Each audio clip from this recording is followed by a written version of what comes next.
Hello and welcome to this video. In this video we are going to be discussing the second book in the Dark Tower trilogy, The Drawing of the Three. This book, as far as pacing goes, is a whole lot faster. Let me get a better picture. I think I have my hand in the way. This book is a whole lot faster. This is action-packed cover to cover. This is like all the books in the series. This book, the prologue and the epilogue, are very important to read. The prologue is a bridge from the Gunslinger into this book. The epilogue is a bridge from this book into the Wastelands. And there are plot points within the prologue and the epilogue. This book, we are introduced to Eddie Dean, Odetta Holmes / Detta Walker, and Jack Mort. All of these characters play a vital role and allow the Wastelands to happen.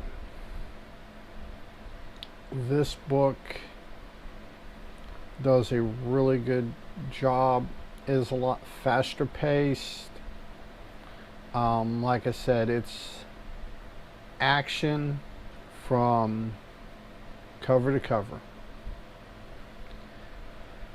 You barely have time. In order to catch your breath, you almost have to put the book down to do so. But at the same time, you don't want to put the book down because you're afraid you might miss something. It is that well written.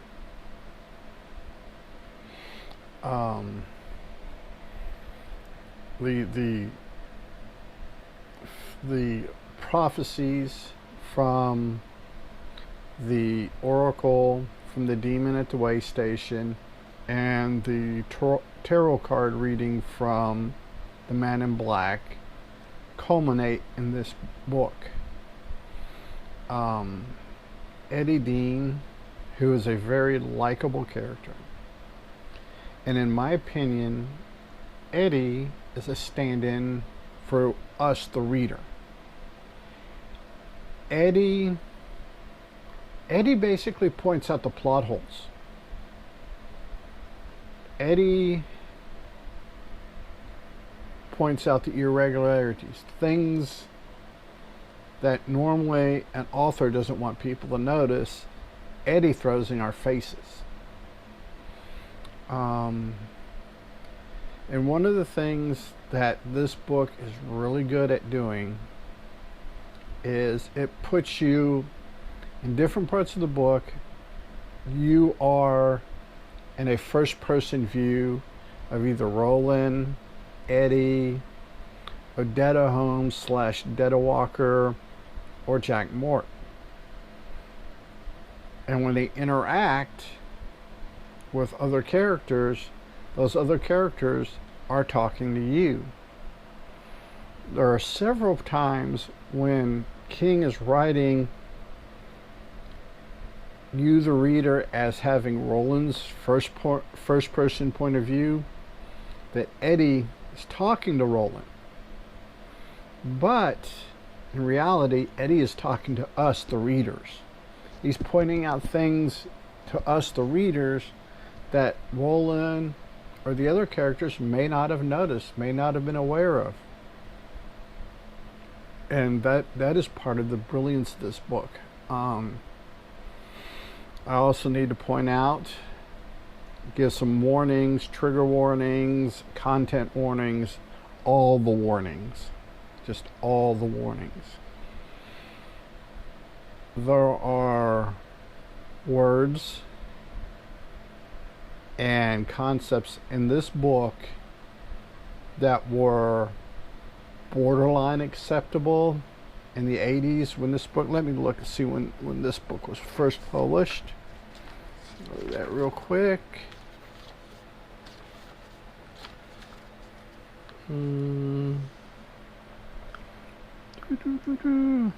Nope.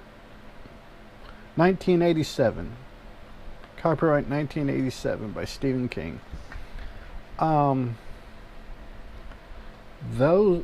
at the time that this book was written in 1987, some of the verbiage, some of the imagery and stuff was borderline bad taste.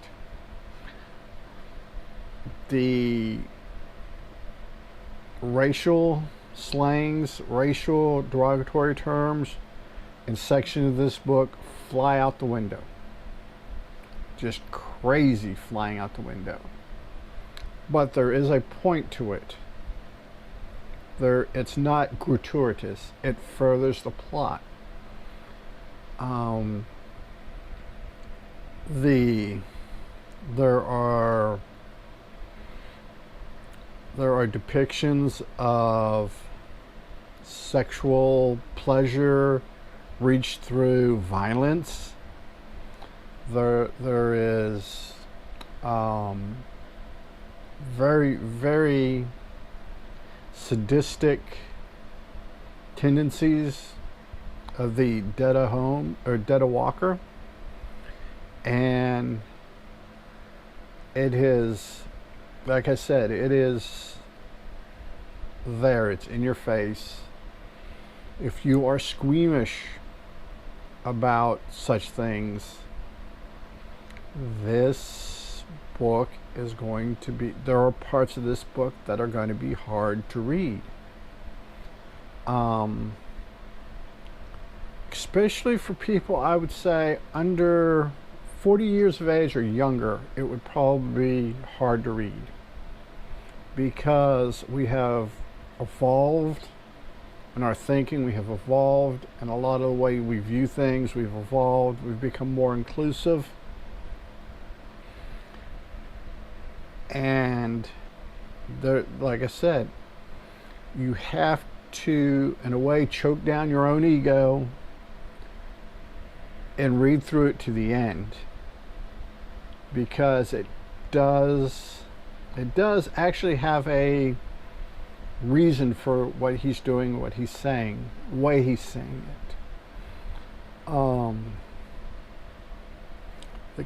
it. It's hard to describe. Before I get into the spoilers part of this video, like I said, it's somewhat hard to know, to understand sometimes, that this whole thing, what's going on, how it's going on, why it's going on. I think my battery's running low. Let me check that for a second.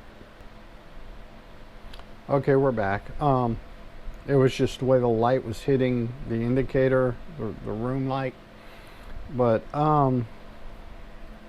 no, it's hard to talk about this book without going into spoilers. At least for me it is. There are some really, really wonderful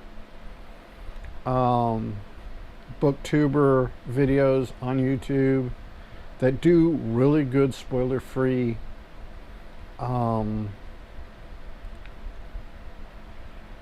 reviews of this book.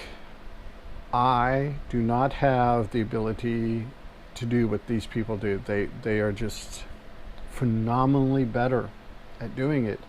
I will put links to some of my favorite ones, some of my favorite spoiler-free videos in the bottom, hopefully, if I remember. Hopefully my brain stays together long enough to do this. Like I said, this book is non-stop. Like I said, it is boom, boom, boom, boom, boom. It goes and goes and goes and goes. Compare the whole 8 books in this series. I would have to say it's kind of like getting into a swimming pool. You get in it, the gunslinger is the shallow end, And as you move through the swimming pool, it gradually gets deeper and deeper. This is the analogy I like for these books. By the drawing of 3, we're not in the deep end yet, but we're probably about, waist level, maybe, midsection level deep here. And it only gets deeper fast from here. This book has some awesome character arcs, not only for the characters that you're introduced to, but also for Roland. Roland, more of his humanity is coming out, more of he's regaining, he's becoming more human. Instead of being this stone cold killer that we were introduced in The Gunslinger, he's starting to become more human. He's beginning to understand that there are certain gives and takes between human beings that you have to do. And it's a beautiful arc. This book builds these characters, the new characters, builds them up beautifully, sets them up for the wastelands. This book is character building. Whereas The Gunslinger introduced you to the lore of the world, what was going on in the world, how the rules of the world work. This one focuses on character development. Character arcs. We start our arcs. We start our building. These characters that we're introduced to in this book aren't perfect. They're not even, most of them are not even what you'd call decent human beings. But King takes the time to build our character arc, to build what's going on, to build everything that's going on. And it's wonderfully written. I'm going to go into the spoiler part next. The spoilers, once again, I'm going to reiterate my content warning, trigger warning, all the warnings that you can think of, all the warnings that you want to think of. That's every warning there could be.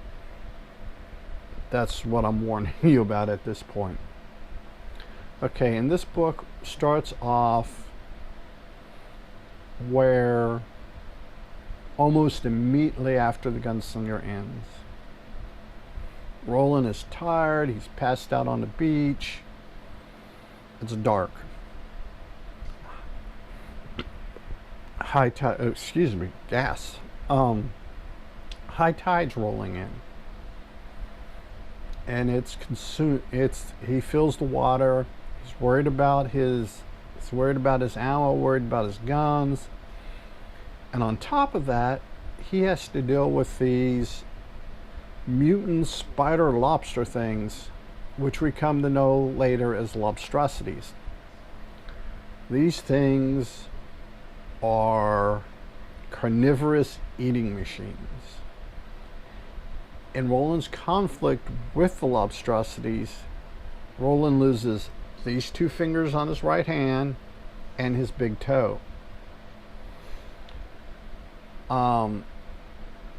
But he gets safely away from them, other than losing the 2 fingers and the toe, getting his boots ripped to shreds, getting his shirt ripped to shreds, but he survives.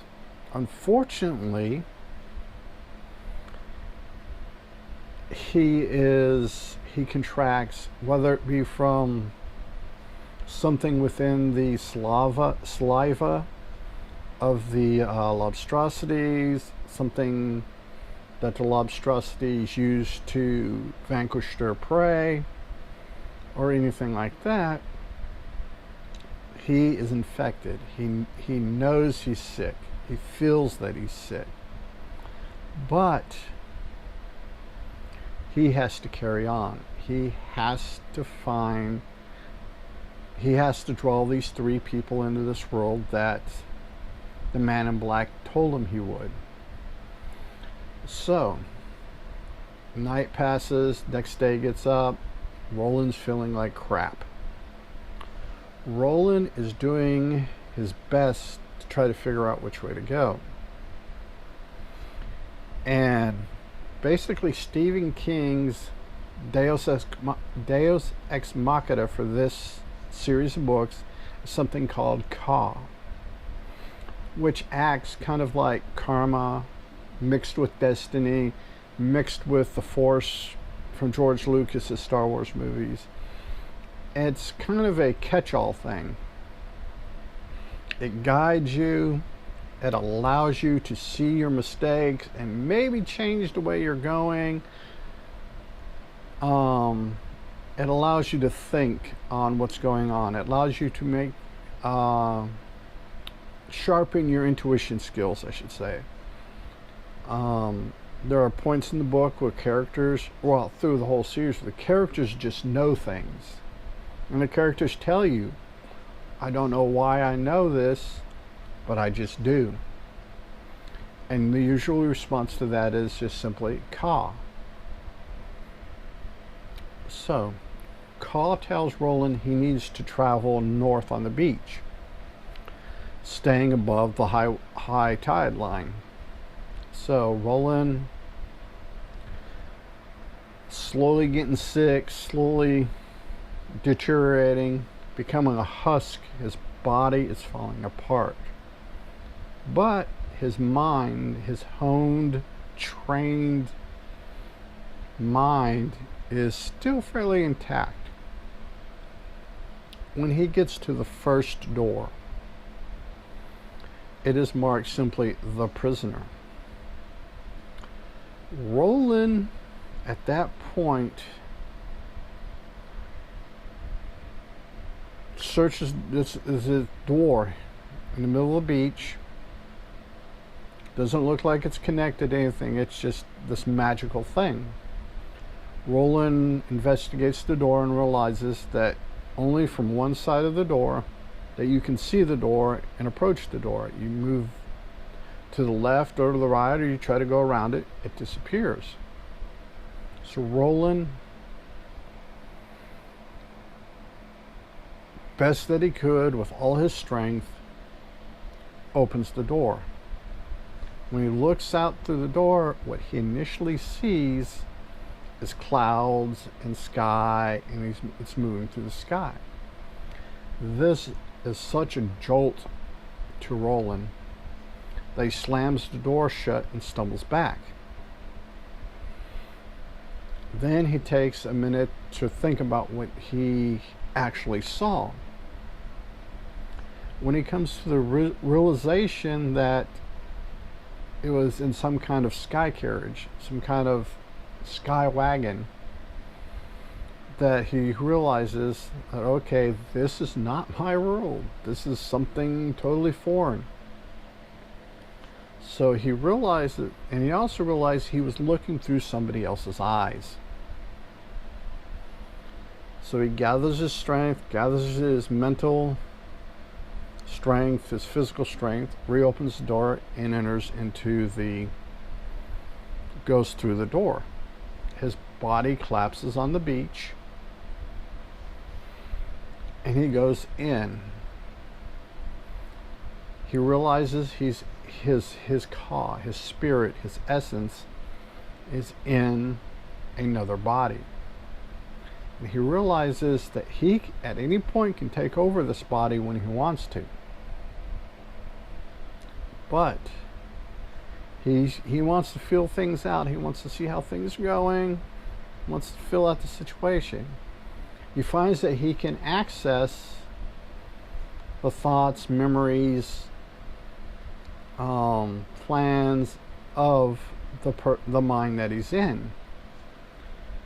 And he comes to find out that he is in the mind of a heroin addict named Eddie Dean. Eddie Dean isn't so far gone on heroin that he isn't redeemable, but going through Eddie Dean's memories, Roland realizes that Eddie's not an upstanding citizen, not deplorable. Well, I guess you could say deplorable, but not this uprighteous guardian, person that gunslingers were trained to be. And he's trying to figure out why he has to draw this person through. Then he comes to realize that Eddie is not beyond redemption. That Eddie has the makings of a fine gunslinger, a fine soldier. And so he actually confides to Eddie, lets him know, look, this is what's going on. Eddie informs Roland that he's got 4 pounds of cocaine strapped under his arms, and it is certain death that if he screws this up, he's dead, his brother Henry's dead. We'll get more into Henry Dean later. And everything's kaput. So they figure out how to get him through customs.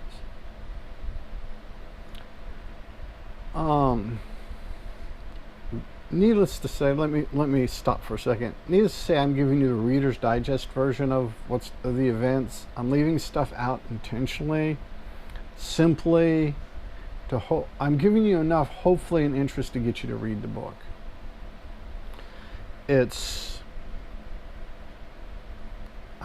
I don't have enough time on this planet to sit there and go plot point by plot point. So I'm giving the Reader's Digest summary on this. So let's get back into it now. Eddie is... They figure out how to get through. But because Eddie Dean is starting to go withdrawal, got the early stages of withdrawal because he hasn't had a shot of heroin in a while,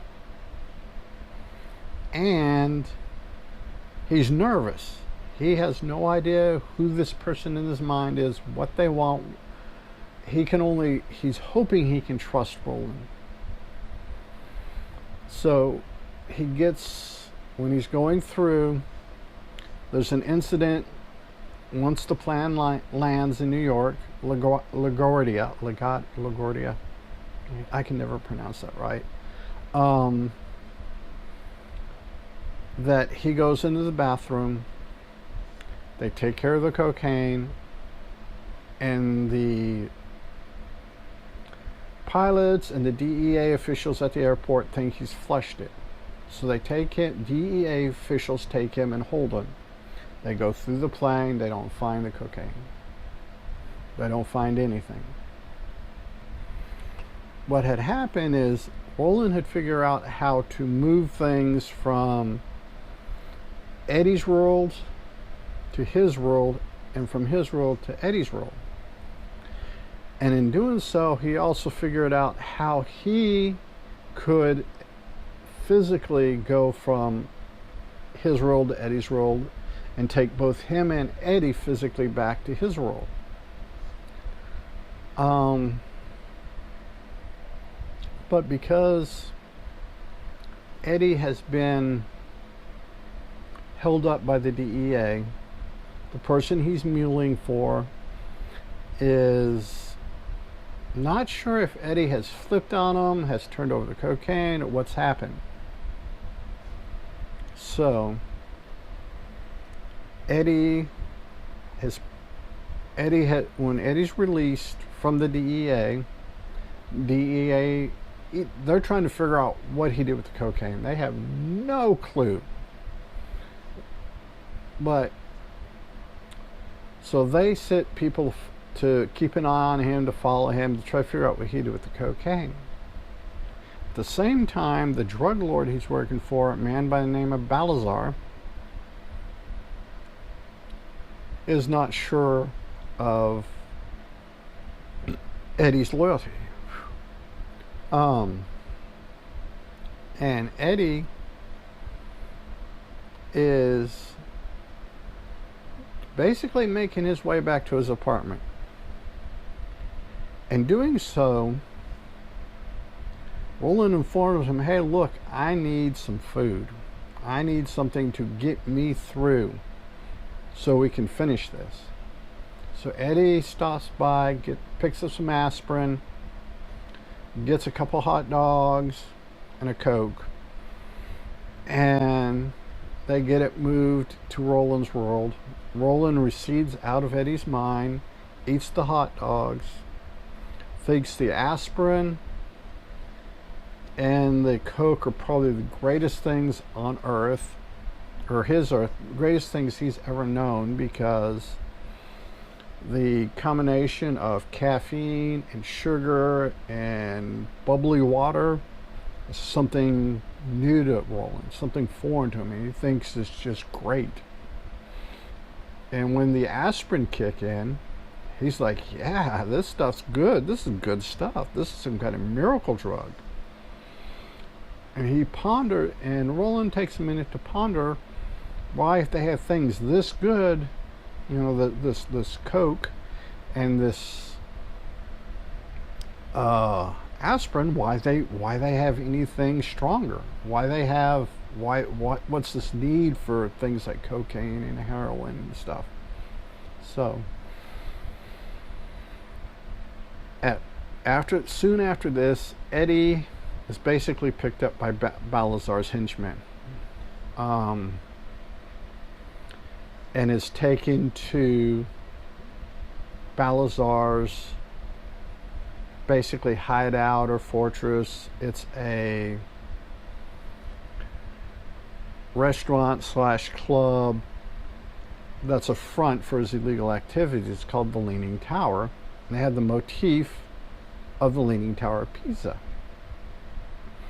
While Eddie is traveling to Balazar's hideout, the story switches to Henry Dean. Henry Dean is a victim of a lot of unfortunate happenstance. He was drafted in the military, sent to Vietnam, busted up in Vietnam. The military got him addicted to painkillers and did a piss poor job of weaning him off painkillers. And when he discharged from the military, he went to heroin. Henry Dean is a shell of what he used to be, a shell of a human. I mean, before Henry was drafted, he wasn't. He was on that trail to go to that path of jail or the military. And just being drafted saved him from going to jail.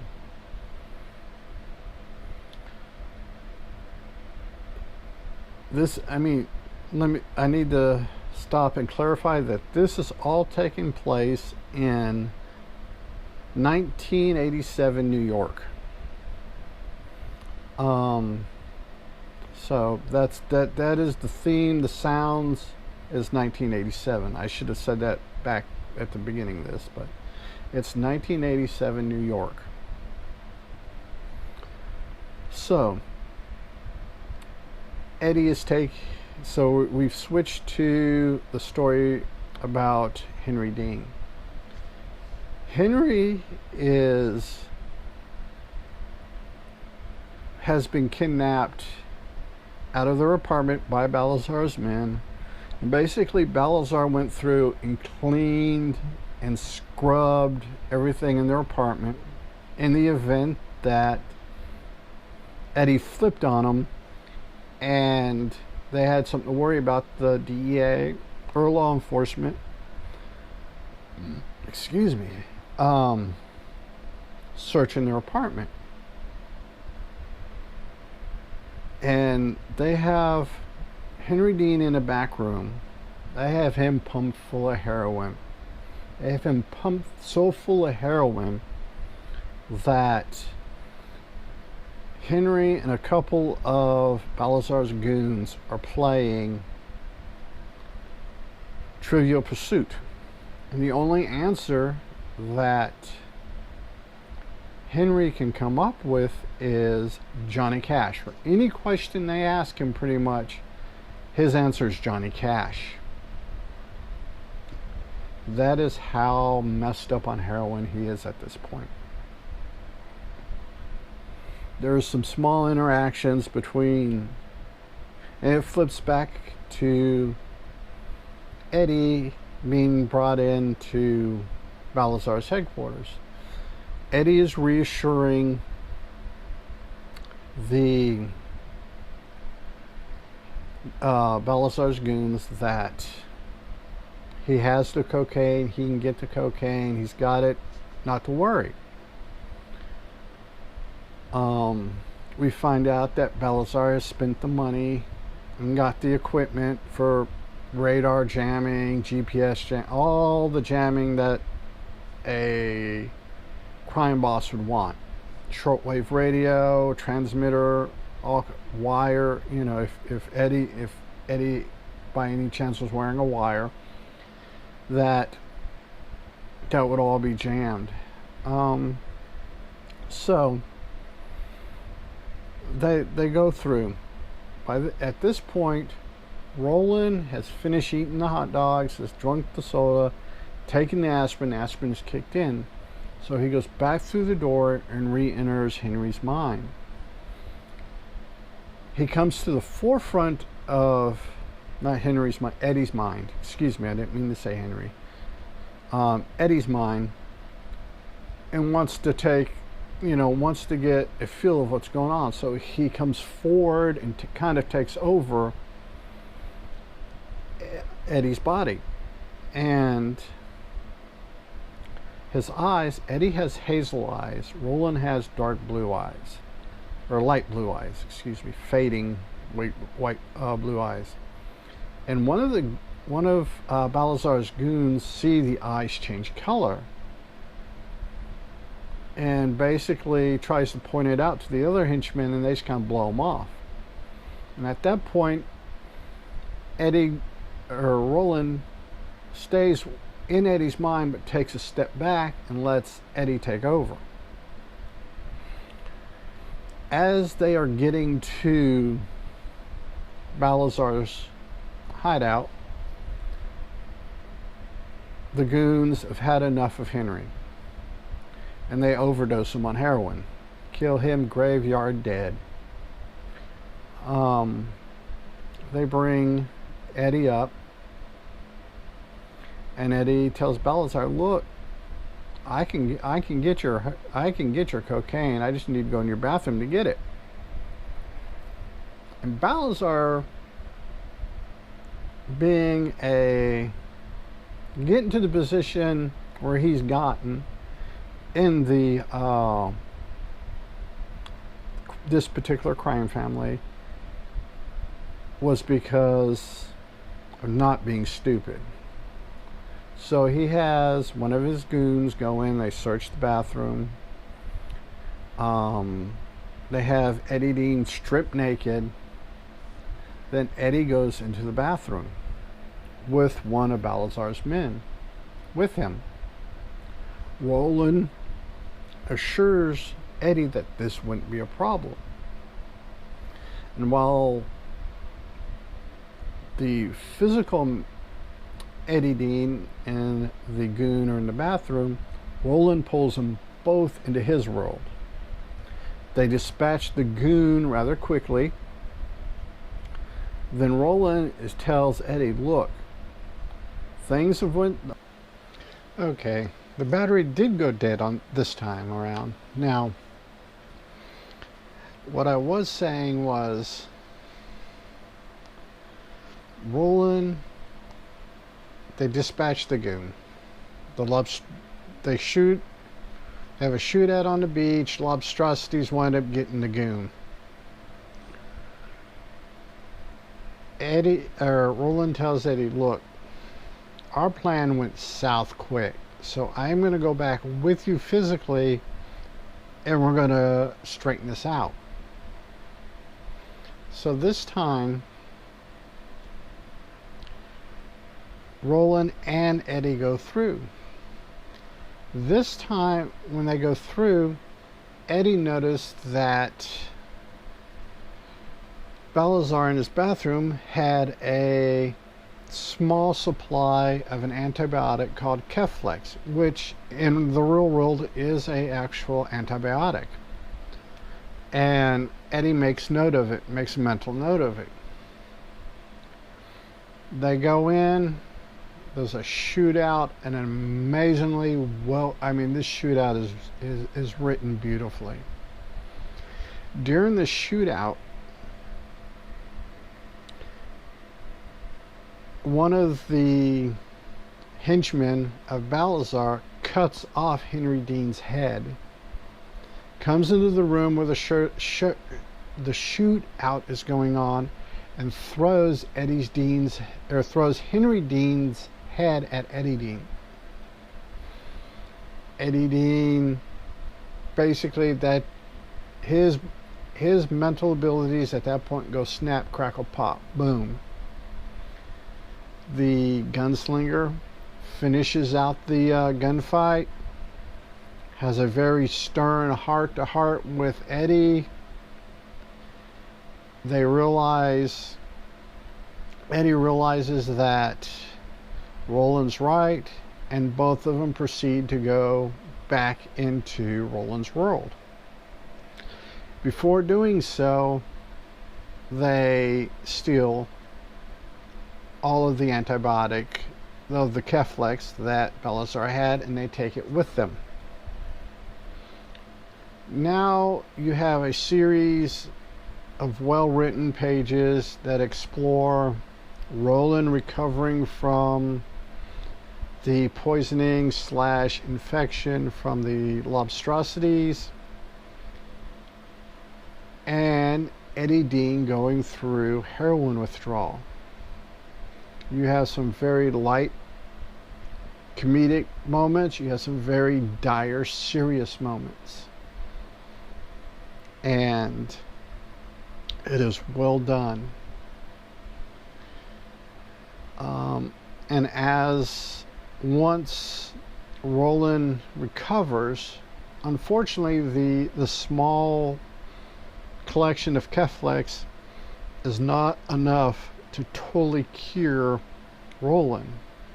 So they know at some point they're going to have to try, if they can make it back to a semblance of New York or someplace in America, to get more Keflex, because they know that at some point Roland is going to relapse. He's going to relapse hard.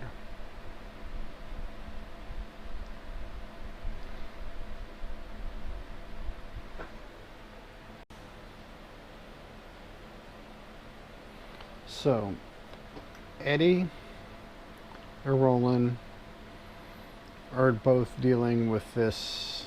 Their individual trials. And while they're making their way up to the beach, they eventually come to the second door. At this point, Eddie is not completely broken free of the heroin. So he basically tries to force Roland and let him go through the door with him to this world, under the pretense that all he wants is some fried chicken and some of the foods and drinks and stuff that he's interested in, used to from his world. Roland points out that this door may not go to Earth. It may not go to his time or his when. There's no telling. But Eddie's insistent. In fact, Roland allows Eddie to take one of his pistols. And Eddie basically threatens to kill him if he doesn't let him go. Roland calls his bluff and opens the door. What they see is winter time in New York in Macy's. They're looking through another person's eyes. This person has black skin. And when the person moves, it doesn't have the gait that a normal person has, the slight bob, the slight shift that the human body has that we naturally ignore through just evolutionary process of growing up. The shifting, it's smooth. Eddie remarks that it reminds him of a Steadicam. And Roland, of course, Roland doesn't know what a Steadicam is. So, and they notice that this person is shoplifting. They're not shoplifting anything of any real value. They're shoplifting costume jewelry and all kinds of stuff. Just frivolous stuff. So, Roland starts to go through the door, and Eddie tells him, "You go through that door, I'll take your knife and cut your throat while you're in there." Roland proceeds through the door. Eddie goes and gets Roland's knife and is holding it to Roland's throat, but looks into the door and is transfixed by what he sees.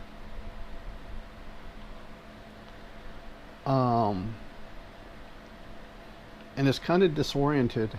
Eddie thinks of it kind of as a movie where it's shot in first person point of view, but is rather unsettling to Eddie.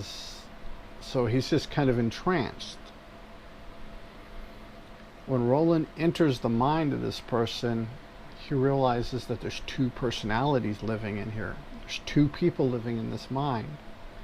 One of Odetta Holmes and the other one of Detta Walker. Odetta Holmes, he goes through the memories and figures out that they're living in 1964 New York.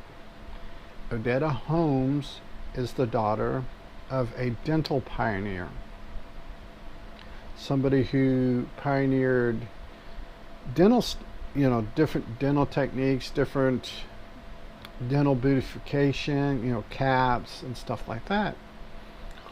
And even though her and her family are wealthy, but because she's black, she's still frowned upon. 1964 America, not real genuine. Not real accepting, not real inclusive. So Roland realizes that he doesn't have much time then to get out of there. So he has to seize and he has to come forward, take over this body, and get back to his world toot sweet. While this is going on, we get some of Odetta Holmes / Detta Walker's backstory. We find out that as a little kid, a brick had fallen on her head, putting her in a coma, which caused a split personality. We find out that she was pushed in front of a subway train and lost her legs just above her knees. She's well educated, very soft spoken, well mannered, whereas the Detta Walker part of her personality is very vengeful, very mean, who gets sexually aroused from the abuse of white boys. She will pick up white college kids, tease them, flirt with them, abuse them, then masturbate. She uses rather derogatory terms for other black people. She refers to white people in fairly derogatory terms. And we get the culmination of this her becoming this dual personality. You have the strong, forceful, vengeful woman that will act on things and get the job done. You have this meek, mild, well-educated other personality. And Roland, while he's trying to get her back, is trying to formulate a way how to balance this. There's a chase through Macy's because at the time he comes forward to take over the body, she's in the process of pushing a bunch of costume jewelry into her purse. Then this jewelry is... she freezes with this jewelry, half in her hand, half in her purse. Sales clerk sees it. She calls for the security cart, and you have this mad dash race through Macy's. Roland takes the body into a dressing room, then ports it into his world through the door. And when they come through the door, the Odetta personality comes to the forefront. As Roland re-enters his body, the Odetta comes to the forefront because it was Detta Walker doing the stealing. And the first words out of her mouth are, "Who am I?" Because at the split second they came through the door, Odetta Holmes and Detta Walker saw each other. And that caused a rift. Odetta Holmes, now at the forefront, is more concerned about Roland and Eddie than her own well-being. In fact, the next words out of her mouth was, "What do you plan on doing with that knife?" Because Eddie is still bent over Roland's body, holding the knife to his throat. And Roland basically is like, "You know what? That's a good question, Eddie. What are you going to do with that knife?" And Eddie's response is basically, "Well, I guess I'm here to cut bait because I'm sure as hell not fishing." And you have a brief interlude where Odetta's at the front, the sweet, kind, gentle woman that Eddie's attracted to, and to a certain point she's attracted to Eddie. So they do the best they can to try to explain it to her. At this point, Odetta goes into more detail about how she got hurt, being in a coma, and the dream she had in a coma. She thinks she's still in a coma. She thinks that during a civil rights protest that she was hit in the head with the billy club really hard, and she's in a coma somewhere, and doesn't want to accept the reality of where she's at. There's a really interesting, well-written thing, because in the 1960s America, it was politically correct to refer to black people as Negroes. By the time you get to 1987, Negro is offensive, and black is what people are generally calling black people. And Odetta and Eddie, despite their attraction to each other, have that lover's tension going on about which is proper to call. And soon after that, Detta reemerges.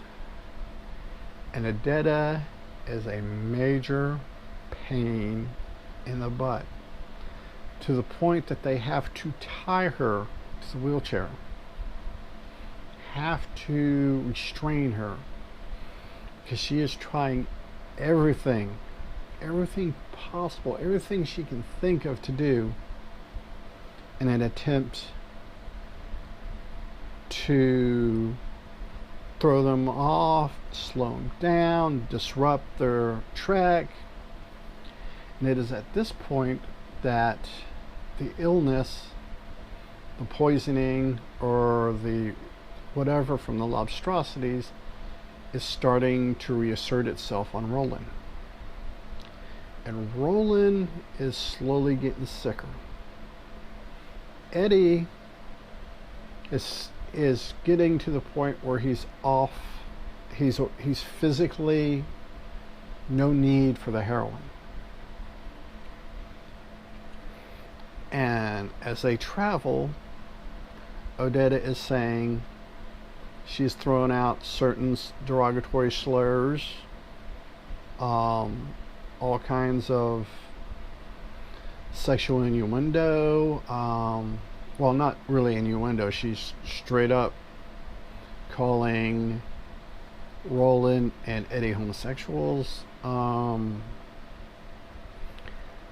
But she's not using the term homosexual. She's using the more derogatory terms that one would use for a homosexual.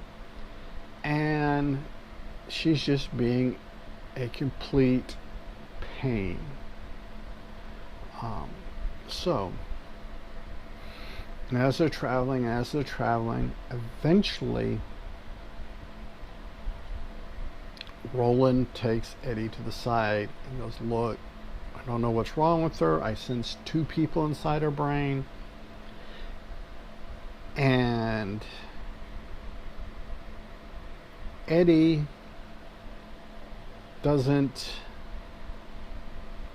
he misdiagnosed her as schizophrenic, but what she actually is dissociative identity disorder. You can look that up. I'm not going to go into details because that is the mental health journal on that goes on forever. And it's a well worth reading if you're so inclined to do so. And it's very well in the context of this book to check it out. But, so, and he keeps telling Eddie, you need to keep on your guard. So one night, and he keeps repeating this to Eddie over and over, stay on your guard, stay on your guard. This woman will kill us if she gets a chance to. Then as they're traveling, and Roland is continually getting sicker, Odetta reemerges. So they go, and Odetta is more cooperative, more understanding, still thinks she's in a coma somewhere, but she's cooperating. She's being more useful. There's more banter between her and Eddie. You can see this wonderful love story starting to blossom, starting to bud. And Roland gets to the point where it is basically impossible for him to move, for him to go. So what he does is he gives Eddie one of his pistols and tells him, look, you and Odetta go up, and when you find the third door, Eddie, you come back and get me. You make Odetta as safe as you can. Come and get me. do not, under any circumstances, give her the pistol. So they leave Roland and they start their trek. And the love story between Eddie and Odetta flowers. It's beautifully, it's well written. It's just King's grasp of how to write this is perfect. It's wonderful.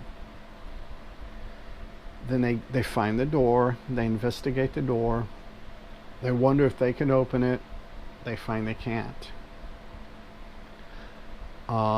It's late at night, so they decide to go ahead and sleep. Then Eddie will go back and get Roland in the morning. They consummate the relationship.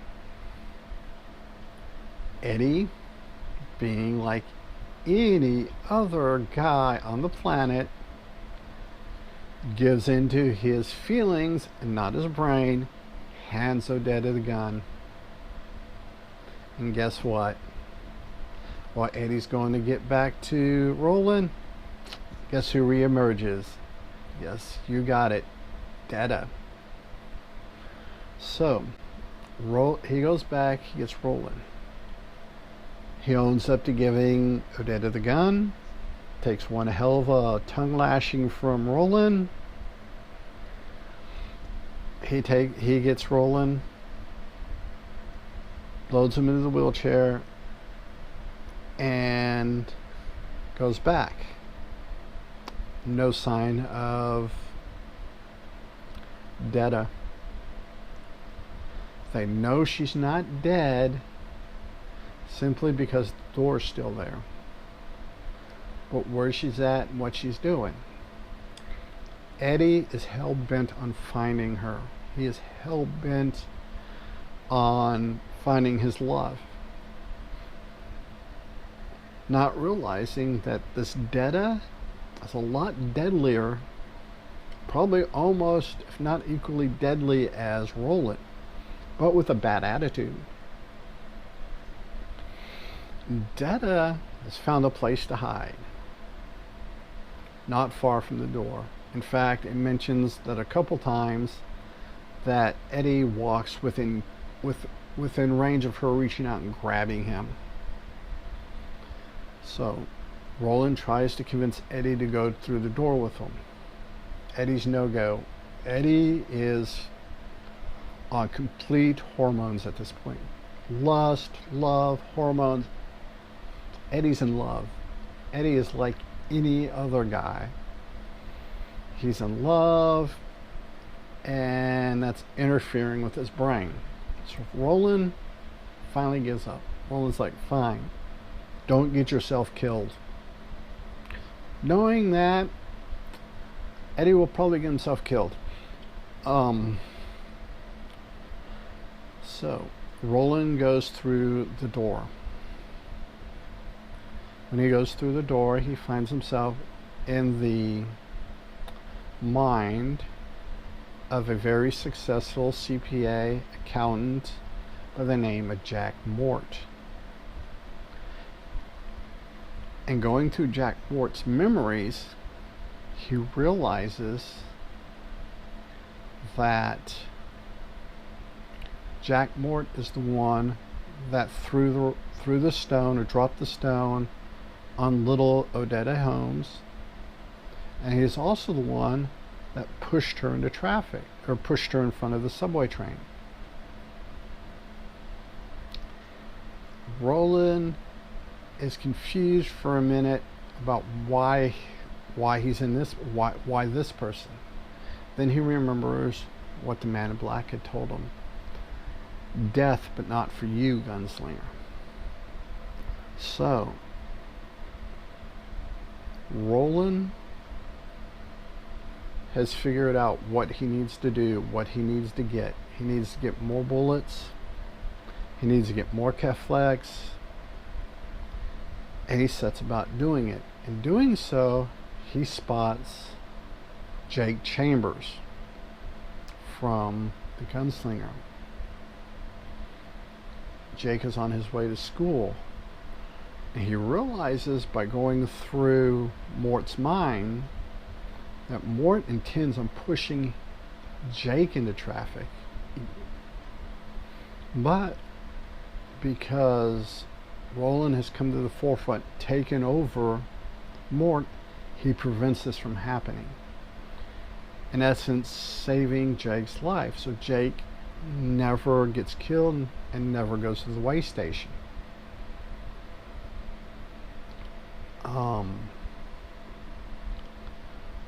Which in itself has ramifications when you get into the wastelands.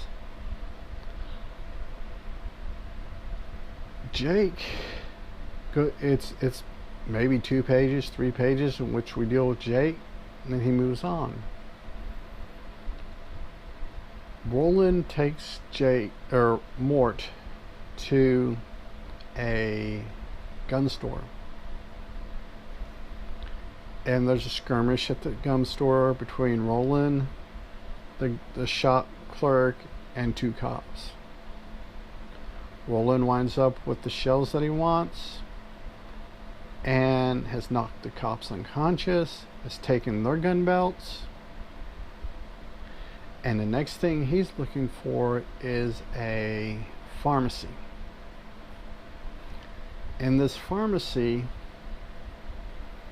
there's another thing between him and a security guard, some cops, and there's a shootout, and it's just boom, boom, boom. Needless to say, Roland winds up with a big jar of Keflex. Then it dawns on Roland what he needs to do next.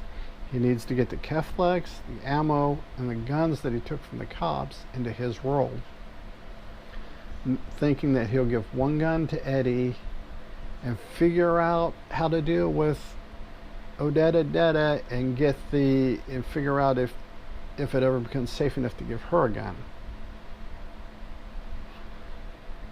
He gets spotted. There's a running chase between him and some other police officers. He goes down to the subway station. He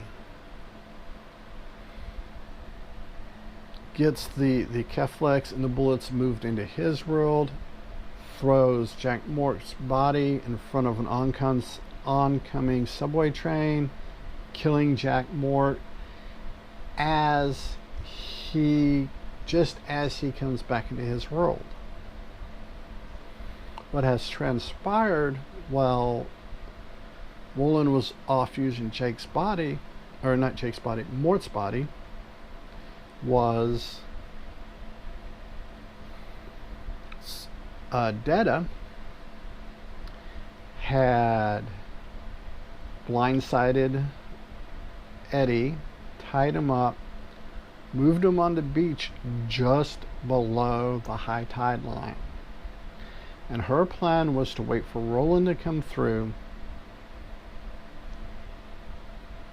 let him go down to try to rescue Eddie, and kill both of them. The only problem is she made a mistake of looking into the door. When she looked into the door, she was transfixed like Eddie was, but the whole thing of seeing everything, then seeing everything come at her back through the door, forced Odetta and Detta to acknowledge each other and merge. They merge, forming a whole new person that refers to herself as Susanna Dean, wife of Eddie Dean. Eddie is rescued. They get together. They work out anything, they keep an eye on Susanna to make sure it's not Detta playing some kind of long game or anything. When they feel comfortable with this new person, Susanna, they further start their trek, and there's a thing.